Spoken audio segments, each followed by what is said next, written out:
landing. Several months ago, we traveled for the first time to New Zealand. We flew from Sydney to Auckland, a major city in the north of New Zealand's North Island. From the airport, we boarded a public bus to the city centre and then walked to our hotel.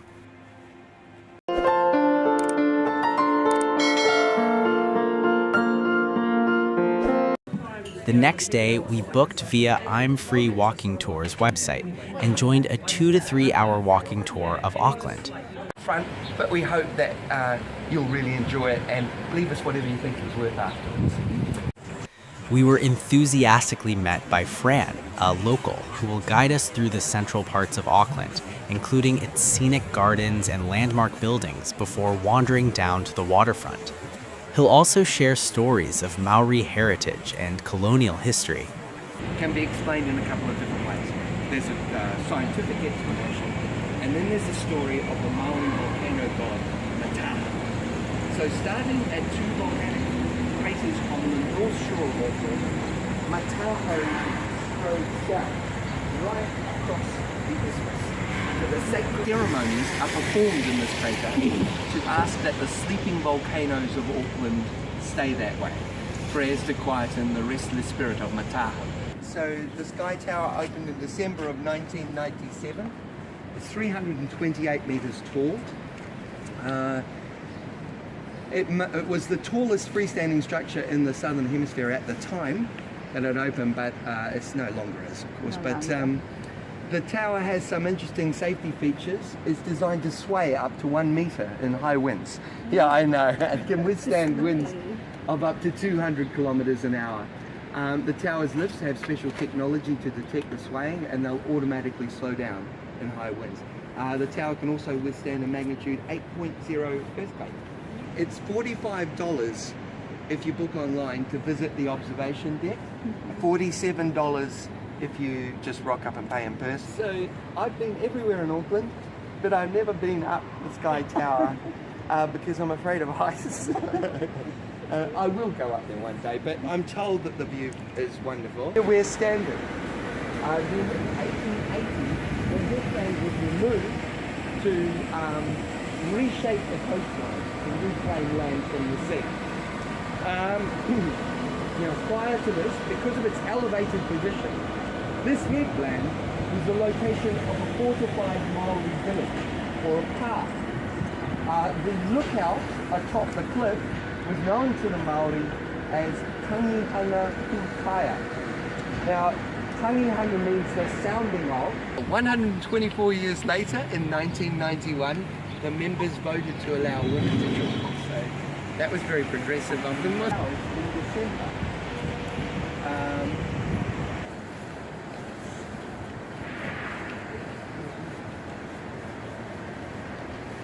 Four-story building that we see today compared to the other buildings around it. The vibes of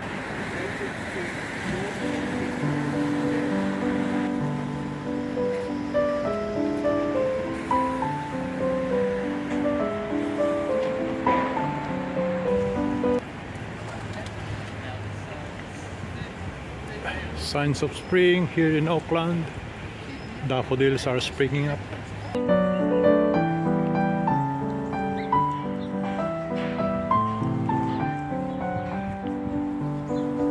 1965, when the capital was moved to Wellington, which I'm going to be talking about shortly. So, yeah, it's a lovely old building. The very earliest history of New Zealand up until 1840, when Auckland becomes the capital. In part 2, I'll cover everything after that.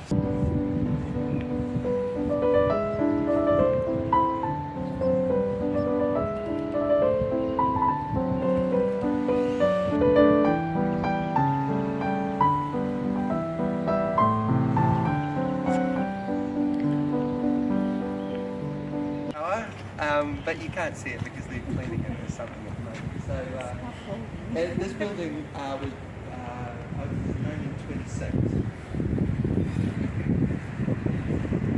What's that? So it looks at it down here. Oh, no, it's got a copper face all the way around. Yeah.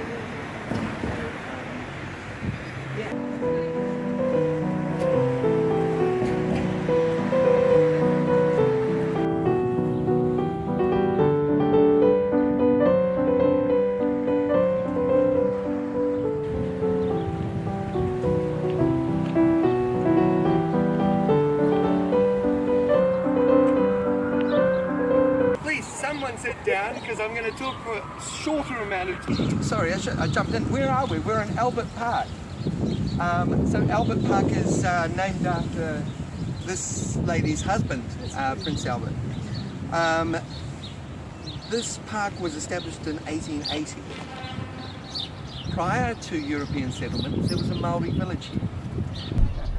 I just want to stress that this was only a number of tribes from the central North Island. It wasn't all of the tribes, but we still call the Maori king and queen Maori king and queen. So many candidates were considered, and in 1858 a gentleman by the name of, now I think I'm mispronouncing his name, Hotato Te Wherowhero was declared king. Now he was chosen because of his death of his whakapapa, that's his genealogy, which dated back to the first canoe. The land there was purchased from Ngāti Whātua for £5,000. It was then immediately subdivided and sold for £100,000. So as you can imagine, Maori people were not very happy to learn that their land was worth much more than they were paid for. And to be fair, Maori were just beginning to understand the value of the British currency in the new economy. Although conflict between Maori tribes, the musket wars was a thing of the past.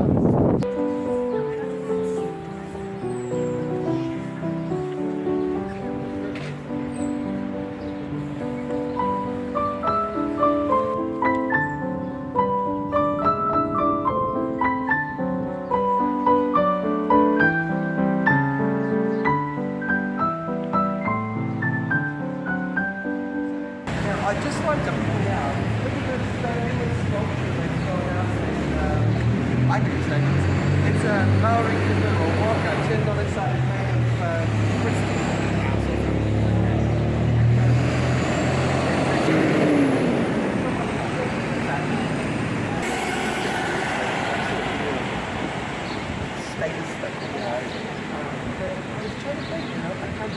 This is the art gallery. This, you can't see it here, but that's the old building, opened in 1887. All of the timber in the ceiling and these columns here is probably one of the last buildings on the table. The great trees of the forest.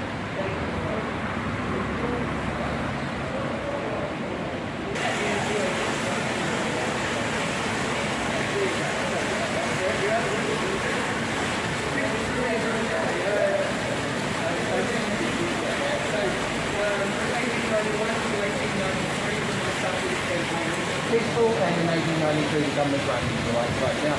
Other leading democracies such as the US or the UK, some of them obviously black women being running the right by what?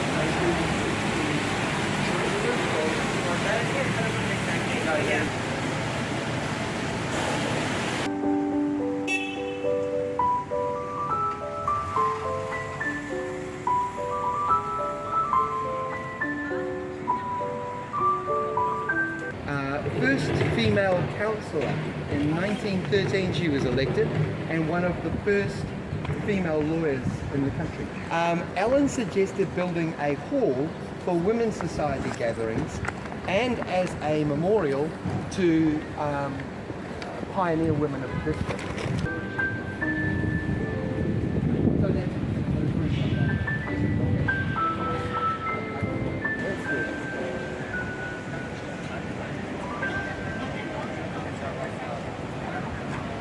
We really like eating meat pies. I eat a lot of pies. Steak and cheese pie, if you can get one, they're really good. Oh sorry, I should keep my fingers away. So the plants on the side are silver ferns, our sports teams. They have this emblem, the silver fern, yeah? So There's the black ferns too? the black fern, yeah. This I think is Mount Taranaki. It could be Mount Ruapehu, but you guys will see that. This is a geyser from Rotorua. the thermal, a bit like you have Yellowstone. Yeah, you have that sort of thing there. So that's placed there. This is a kiwi. Everyone knows what a kiwi is, and it's not a fruit. You do know what a kiwi is. This is a moa. So prior to people coming to New Zealand, there were no mammals on these islands, none.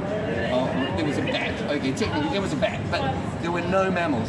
What that meant was birds occupied all of the ecological niches in these islands. As a result, moa existed. They were 2 meters tall, twice the size of an ostrich.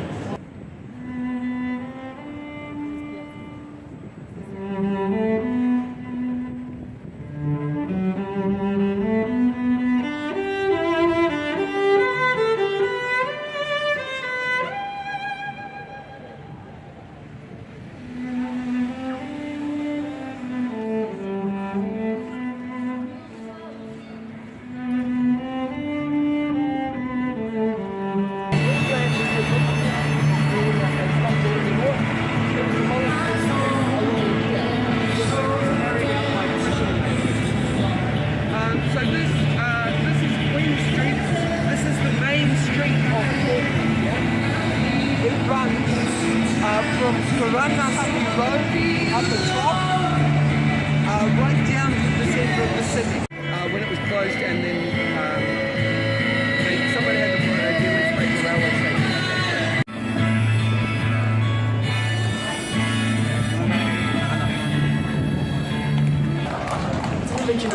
It's an original by Good Loser.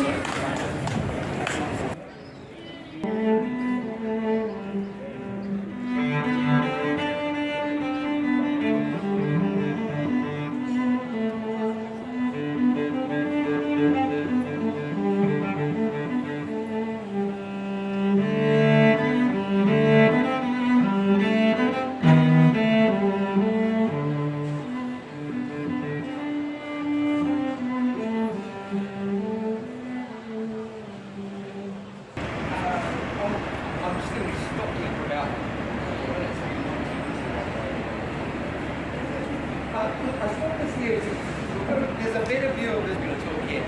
So this is the old custom house, the custom house building. So this building was opened in 1889.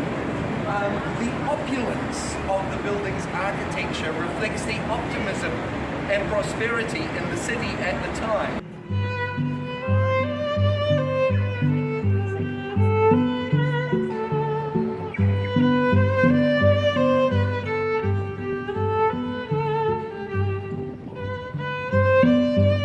They make a lot of noise. Yeah. So we come here to look at this place. This is the Tepid Baths. The Tepid Baths are they opened in 1914 as the Tepid Saltwater Baths. Oh, nice. 1914. So now they're not saltwater anymore. I'll get to that. Yeah, I know. It's unfortunate. Such a shame. Yeah, I know. It would be great. There were 2 pools here. It was really popular when it opened. Had 30,000 visitors in the first 2 months after opening. Originally there were 2 pools, a male pool of 25 metres and 6 lanes, and a female pool of 18 metres and 4 lanes. The water was salt water fed from the Viaduct Harbour. It was heated using steam that was a byproduct of the nearby steam power plant for the trams or something like this, I don't know. They redirected it and they managed to heat it. That was heated very much. It was just tempered. Greenstone tiki. Really lovely stuff.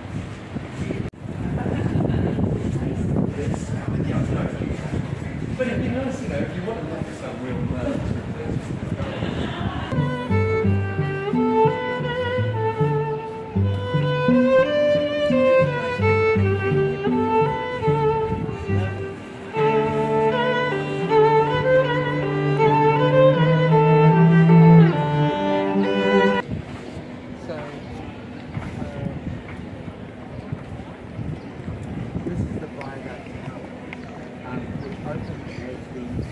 rather than build larger wharves and dredge deeper channels, they constructed this basin to enable small barges or lighters to ferry the cargo from the larger ships, which would remain moored out in the harbour. This was the idea.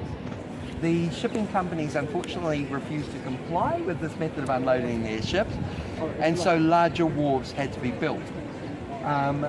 So instead, this basin was used to house Auckland's fishing fleet. So all our fishing boats, fishing trawlers were in there, and warehouses were constructed in the area for fish and produce wholesalers.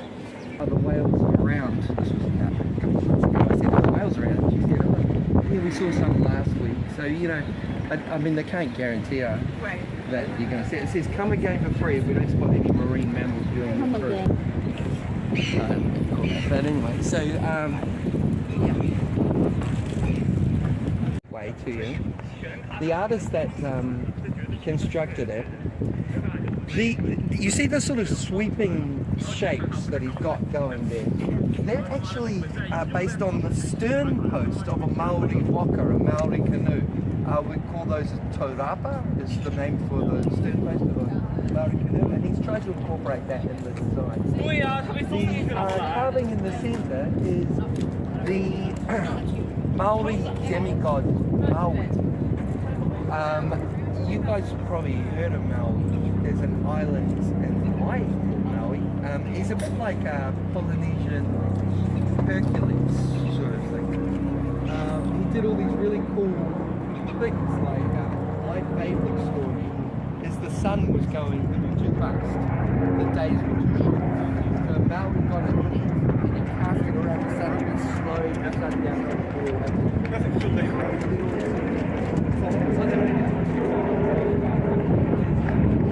Now Maui fished up the great fish, the North Island of New Zealand. So one day Maui's younger brother said, "I want to take Maui fishing." So Maui hid himself in the hull of the canoe. When they dropped anchor, Maui pulled out a strong line. I just want to point out, so although it's $24 entry, if they do these sailings at 1:30, if I get my skates on and finish this tour, you can go out on one of the soul sailing boats.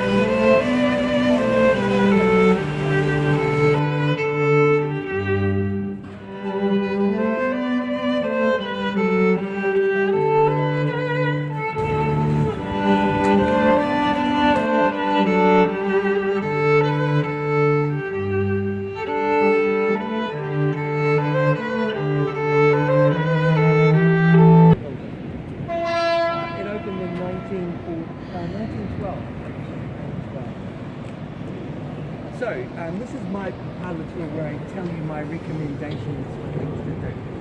So, you can catch ferries from there to many interesting parts of Auckland, including the islands of the Hauraki Gulf, which is something that I highly recommend. The shortest and cheapest ferry trip you can do from there is to Devonport on the North Shore. Now that's an historic maritime village. It's a village right on the sea. It's 12 minutes by ferry across to Devonport. It costs like $11 or something. It might be wrong, don't quote.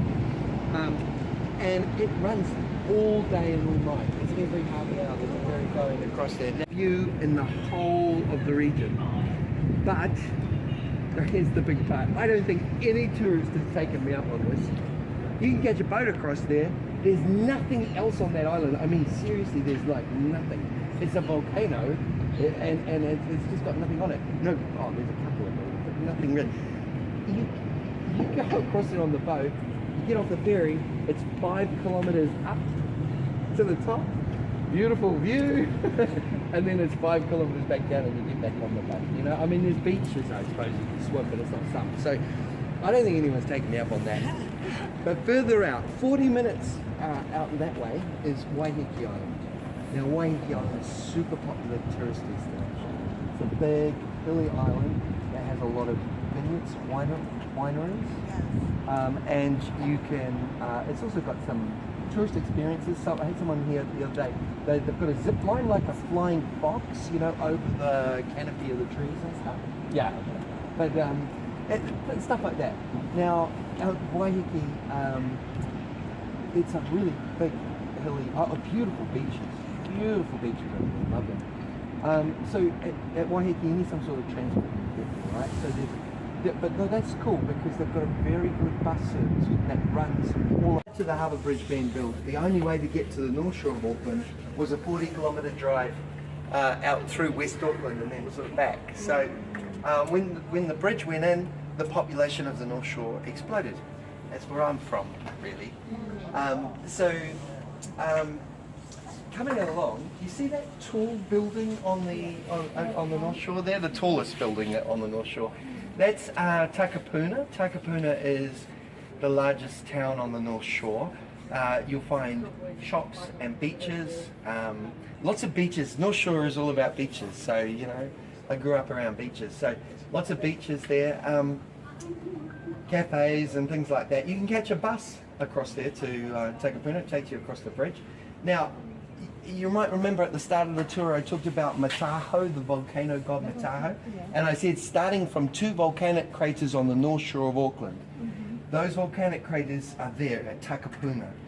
One of them is a lake now, it's filled in with water. So, is it the largest lake here? Is it the largest? It's the largest lake in Auckland, for sure, for sure. I've swum in that lake.